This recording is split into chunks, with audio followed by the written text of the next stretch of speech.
Hello, Ed Kang here, creator of MDNA. I'd like to take a moment to introduce how brand culture works within the MDNA framework. And as you can see, here we have all the MDNA gifts, and this is the results from a personal assessment. What we found is that an individual's personal MDNA, their intrinsic motivation, actually imprints on the social DNA of an organization. So if you have a specific MDNA, a specific intrinsic motivation to start a company, that impacts the brand and the culture of that organization. And so what we did is we looked and we said, okay, let's analyze all the great companies out there, look at their founders, and we saw correlations between the brand and the culture of the company in relation to the MDNA of the founder. I hope that's pretty straightforward as far as the explanation. There's been a lot of research that's been done in terms of the DNA of a founder being inside an organization, and every time the organization aligns with that DNA, they're much more successful. And that just makes common sense. So let me introduce the brand cultures when it comes to each MDNA gift. And I'll just quickly overview. We don't have time to actually explain each one, but I'll get into some examples in a moment. So if your UCD brand culture is innovative paradigms, SSA, leadership platforms, KWR, perfecting precision, EIA, social experience, CVS, valued accessibility, DLF, scalable systems, and IF, intimate ecosystems. Now, this is really important if you're leading an organization or you started a project or there's a community and you've had the original vision for it. To understand the brand and the culture really makes things aligned and straightforward and helps make a lot of decisions. And there's a lot less confusion when it comes to the identity of the company and helping employees understand the identity of the company and how you go out and express this identity into the world, which is what branding is all about. Now, let me give you a classic example. Remember back in the day, in the 90s, I believe it was, there was this set of commercials that came out and it was, hi, I'm a Mac and I'm a PC. Well, those commercials represented brand culture to a T. It was really fantastic. And so those commercials were done by Apple. And so I'm a Mac had this sort of college kid. He was this hipster, really approachable. And PC was this Bill Gatesian-esque type character. And it was tongue-in-cheek, making him kind of stuffy in a suit, etc. Well, those were two brand cultures expressed in a commercial. Let's talk about Microsoft. Microsoft is a CVS company because Bill Gates is a CVS. And the brand culture is valued accessibility. And that makes sense because Bill Gates' original vision was to put a computer in every home in the world. And so he wanted the value of a computer accessible to every single family in the world.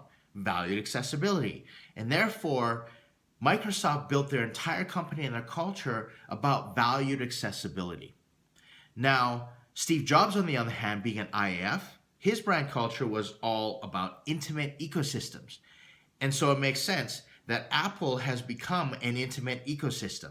There's your iPhone, your iPod, there's iTunes, iPad, iWatch, etc. Or the Apple Watch, actually. They didn't call it an iWatch.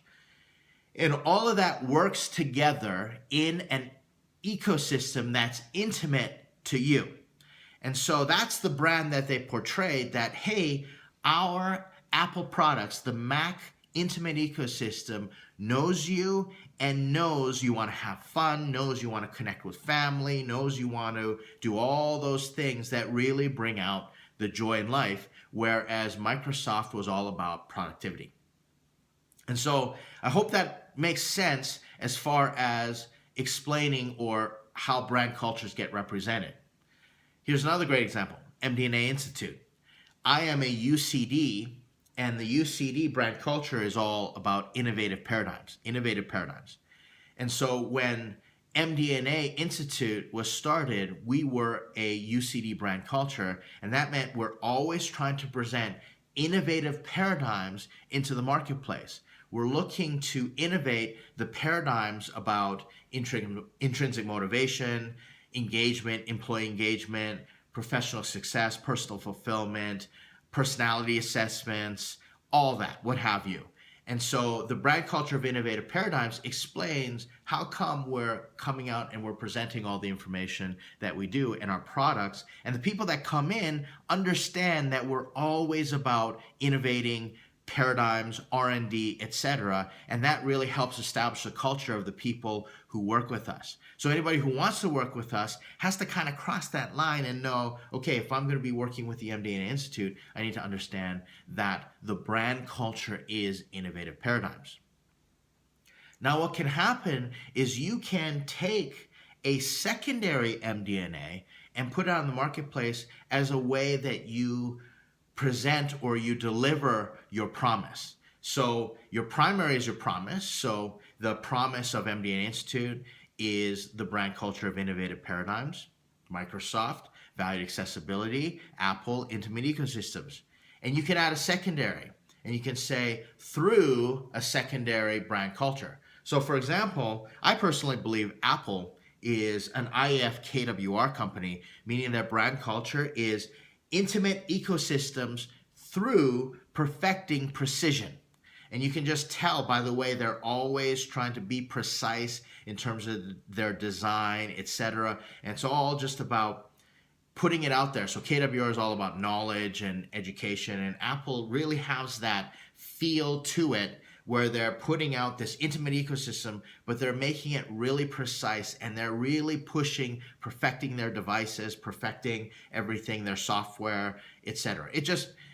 Apple products tend to just work better overall, and that's just their brand culture. So intimate ecosystems through perfecting precision. So that'll explain a lot of how companies can be in the same space and deliver a product or brand culture in a completely different way. And this is really fascinating, and it's amazing. It's awesome. It's fun to work in, just as long as you understand who you are and you really stick with it and you stay consistent. And this is the advice that we give all companies or individuals that have companies, entrepreneurs, and putting brand culture out in the marketplace. Just stay consistent, because that's what customers really appreciate. If you suddenly change your brand culture one day, well, you're not being authentic to yourself, to the social DNA of your organization, and you'll alienate all your customers. So there's an explanation of how brand culture works. You can keep looking up all the rest of the information when it comes to brand culture on our website, and look forward to working with you and sharing more in the future when it comes to brand culture.